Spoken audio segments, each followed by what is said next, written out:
Ja Toomas, teine võimalus pakkuda vaatajale väärtust, et mis on see mõte või sõnum ja mida sa tahaksid nendega jagada? Ma jagaks oma viimaseid selliseid aha-momente ja võib-olla kõigepealt mõte nendele inimestele, kes veel ei tegele võrkturundusega, et kuidas nemad oma elu saaks parandada või elukvaliteeti tõsta või mõne hea mõtte, mis viib neid elus edasi. Robin Sharma, üks minu meelest parimaid inspiratsioonikoolitajaid. Leidke üles Robin Sharma ja pange ennast tema videoblogis kasutajaks.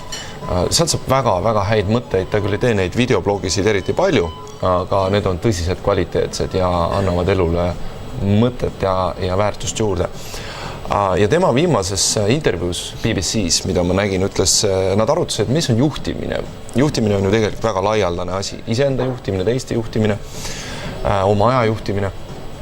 Ja Robin Sharma ütles, et minu meelest juhtimine koosneb kolmest asjast. Autentsus, julgus ja innovatiivsus või unistamine. Ehk siis, et mida see tähendab? Autentsus see, et sa oled see, kes sa oled. Inimesed tajuvad, kes sa oled, eks ole. Mitte, et sa ei hakka mängima seda, kes sa ei ole. Oledki oma eheduses see, kes sa oled. Sest keegi ütles hästi, et minu meelest oli Mark Twain, et ära ole keegi teine, ole sina ise, sest kõik teised kohad on juba võetud. Aga autentsus, jah, see, et sa oled, kes sa oled. Julgus. Ja muidugi see nõuab julgust, et olla autentne. Julgus see, et sa võtadki ühe sammu ekstra, et sa teinekord lähed, kui sa tahad tuttavaks saada mõne ilusa tüdrukuga, lähed tema juurde, ütled tere. Või siis vastupidi, eks ole, mõne ilusa poisiga. Või siis tahad kellegiga lihtsalt midagi koos teha, et teed talle ettepaneku, et lähme täna õhtul ja võtame midagi ette. Julgus astuda üks samm rohkem. Ja innovatiivsus võib-olla selline teistmoodi mõtlemine või ettepoole mõtlemine, unistamine ja unistamine on selline muidugi kahe otsaga teema, sellest on palju räägitud ka, et ära unista, eks ole, aga ma arvan, et unistamine ja innovatiivsus on üks ja seesama asi. Maailm muutub kogu aeg, ta ei seisa paigal ja läbi innovatiivsuse, läbi unistamise me omamegi tulevikku. Mis võiks olla väärtus nendele, kes juba võrkturundusega tegelevad?